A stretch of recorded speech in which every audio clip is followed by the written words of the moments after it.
Alright, okay, time to review a franchise about heroes in space and freaking awesome and... Oh man. Oh, no. Dang it, I got the wrong franchise, didn't I? Damn it! Freaking do this every other...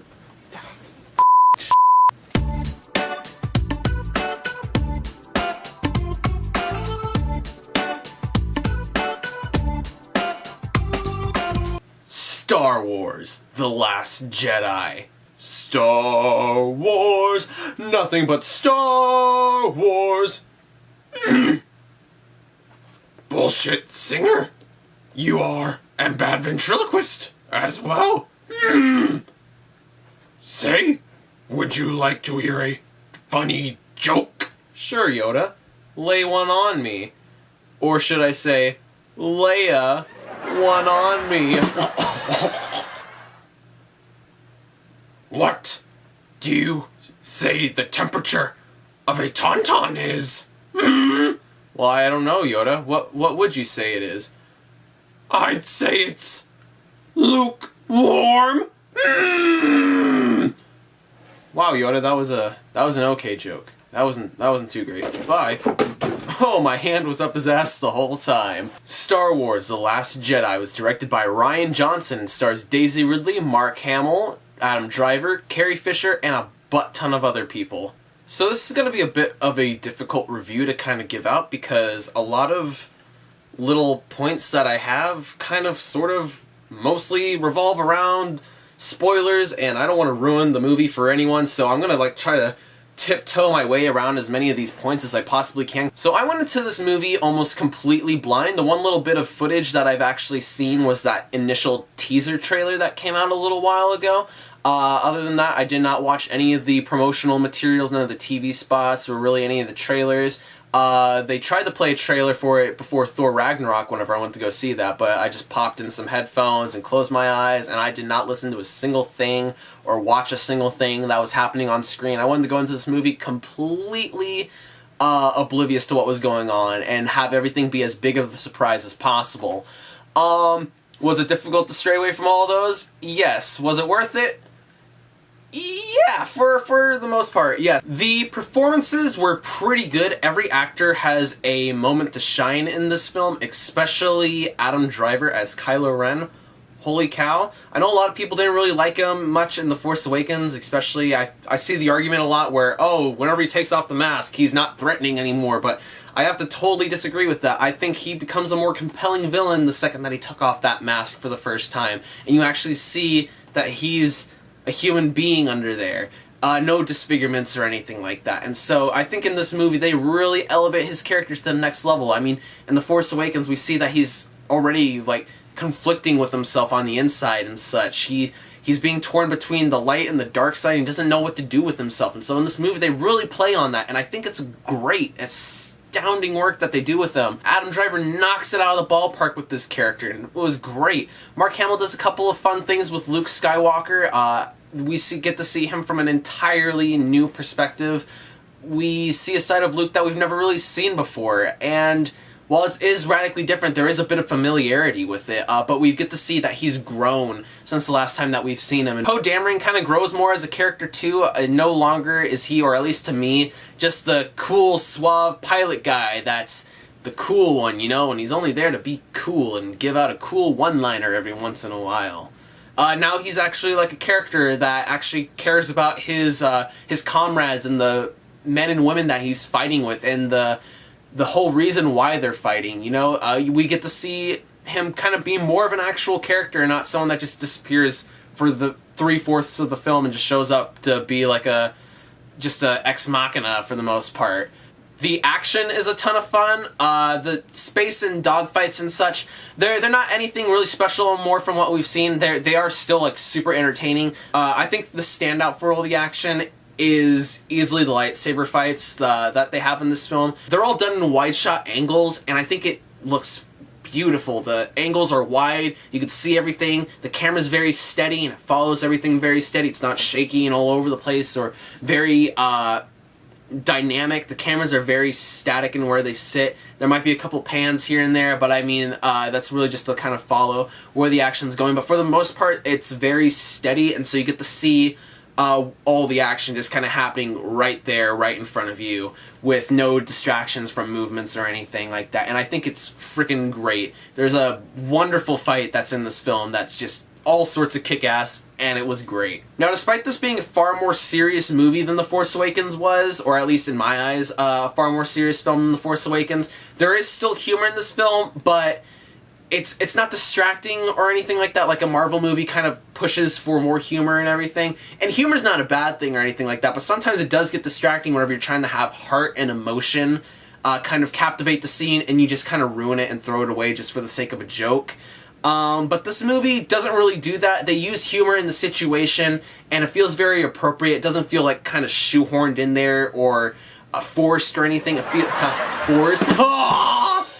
It feels very natural for what they're doing.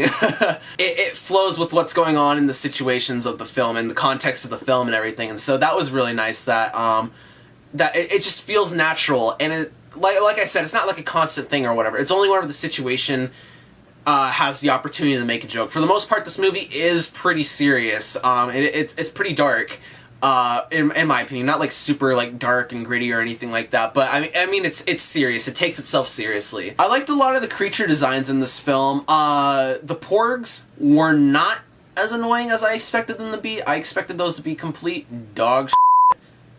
Just there for the sake of merchandising. And I mean they are. They don't have a big part to play in the film like the director was talking about a while ago, where he's like, oh yes, porgs serve an essential piece to this film's story. They're force sensitive, but you never really get that from the context of the film or anything. It's just like they're there just to look cute, sell toys over at Target, like those gigantic like body-sized plushies and everything.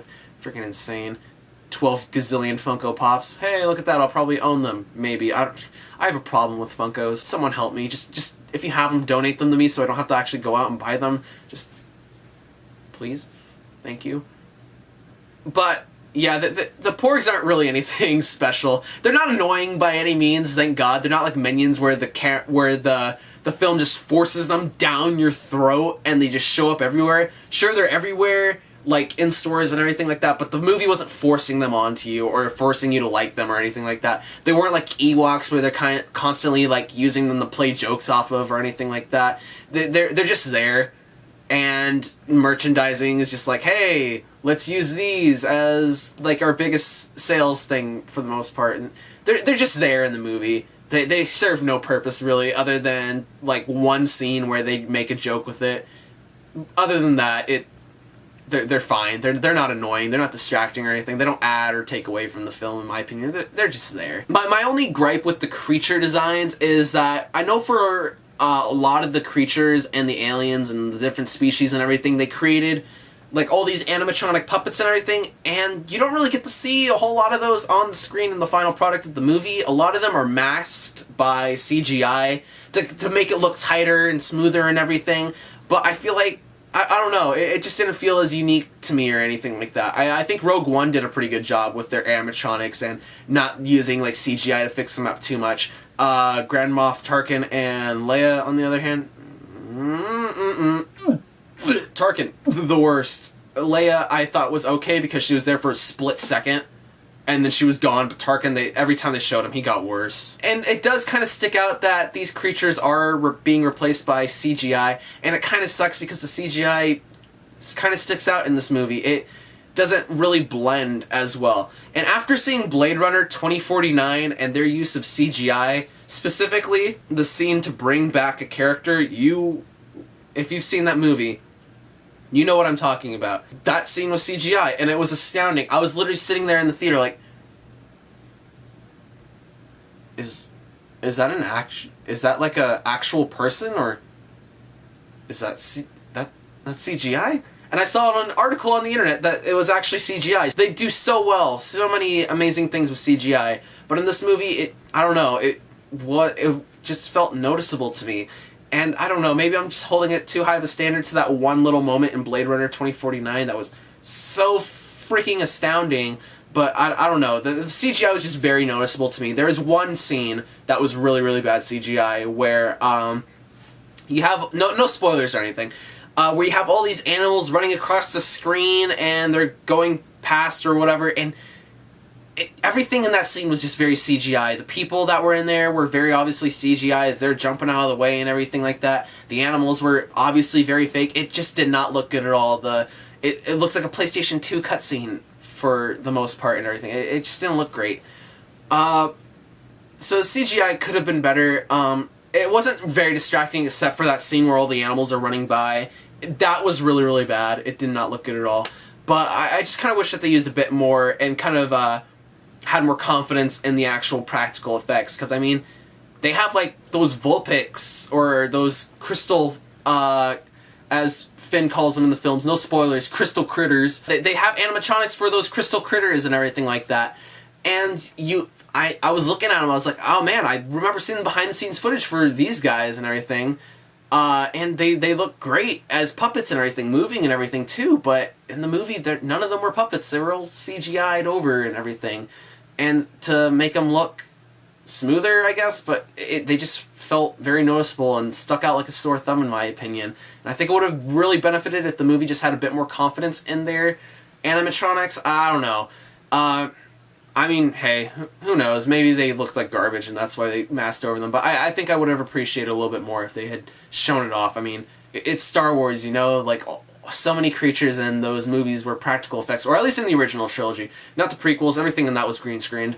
But, just, you know, they had so many great puppets and everything, especially for the lower budget original Star Wars movie. And they still did a good job with all the puppets and stuff like that. So I kind of wish that they had more of that in this film without, like, depending so much on the computers and everything to make everything look better. As with my flaws, the CGI is a little tiny nitpick, but into my actual flaws, the pacing of this movie is all over the place. You have a pretty solid story with Rey, Kylo Ren, and Luke. That's all pretty good. But the movie will just totally halt and come to a grinding stop where it is, just to kind of focus on a side story that is nowhere near as compelling as what's going on. It just grinds the movie to a halt, and it is a bit of a necessary tale to tell, but they just drag it out for so freaking long. They did not need to make it anywhere near as long as what it was. Just, there's like 3 stories going on in this movie, and they could have easily cut out this one little subplot and just dragged it down to like a handful of minutes to really focus on the 2 actual main big stories that are going on in this film. So they really could have done without that story. It just really hindered the entire plot. The camera work is fine. Star Wars has a ton of iconic imagery.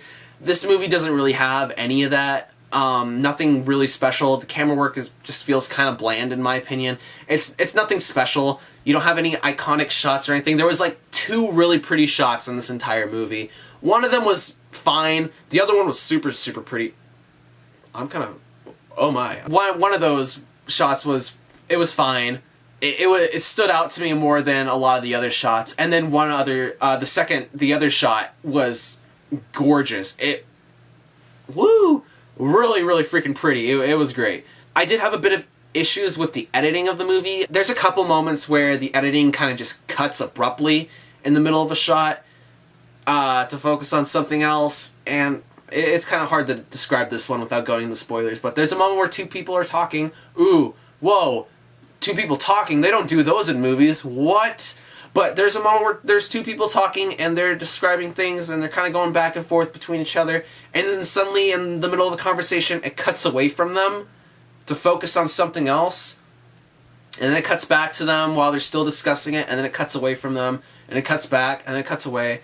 The one that I'm thinking of is a very specific scene, but I can't tell you what it is because spoilers and all that fun stuff. It was just very jarring because it just cut away so abruptly, and it didn't feel like natural. It was in the middle of, like, while someone was talking and everything like that. It's just I don't really know how to describe it. It was just completely abrupt, then they just cut it, and it was just flashed to a random thing, and I went back, and then flashed to another thing, and I went back. And I don't know. It just felt very, very abrupt to me. And there's a couple moments in that movie where they kind of do that, but I mean, for the most part, the editing's fine. It was just like those couple little moments that just felt very, very off to me. I don't know, just kind of out of the blue. I don't really know how to describe without really going into detail of that scene. But hey, wait for the spoiler review for that, I guess. Bing! I'm gonna... Yeah. So, Master Yoda, would you like to... what the f*** happened to your face? So, Master Yoda, would you like to finish this out by telling our audience what the score is that I give this movie, not you, because I don't care what you think about this film. This is my review. I care about what I think. And so do all of them. They don't care what you think. Well, piece of shit you are. People would love to know what I rate it. But you know what? Since you're being a total douche, I'll tell them your rating, but I'm gonna do it in a very painful... What the f*** are you doing with your neck? It's like I can't properly puppeteer you and move your lips because it's like my fingers keep sliding off the mouth, off the inside of your lips, and I can't control you or anything. Correct you are about being a total puppeteer who can't do anything. Well, I'm sorry that the inside of your face is like super slippery latex. My fingers are sweating while my hands shoved up your ass and into your mouth, but... You know, it's a bit more harder than you'd expect, Master Yoda. You know what? I'm sorry that I was being such a douche to you. Can you please just tell our wonderful audience what my score is for the movie? Sure thing, douchebag. This piece of shit gives Star Wars The Last Jedi 7.5 Guardians of the Galaxy out of 10. Wanna hear a joke? Why, sure, Master Yoda. I'd love to hear a wonderful joke. Maybe it'll cheer me up because I'm so depressed and I want to kill myself on the daily. Maybe you could tell them 7.5 wonderful jokes that you have in store for us, Master Yoda. 7.5 in honor of my wonderful rating. If it's what the people want, I shall give them what they want. What do you call a line of Sith impaled by a lightsaber? A Sith kebab! What is Admiral Akbar's favorite drink from a coffee shop? It's a frap! Is BB hungry? No! BB ate!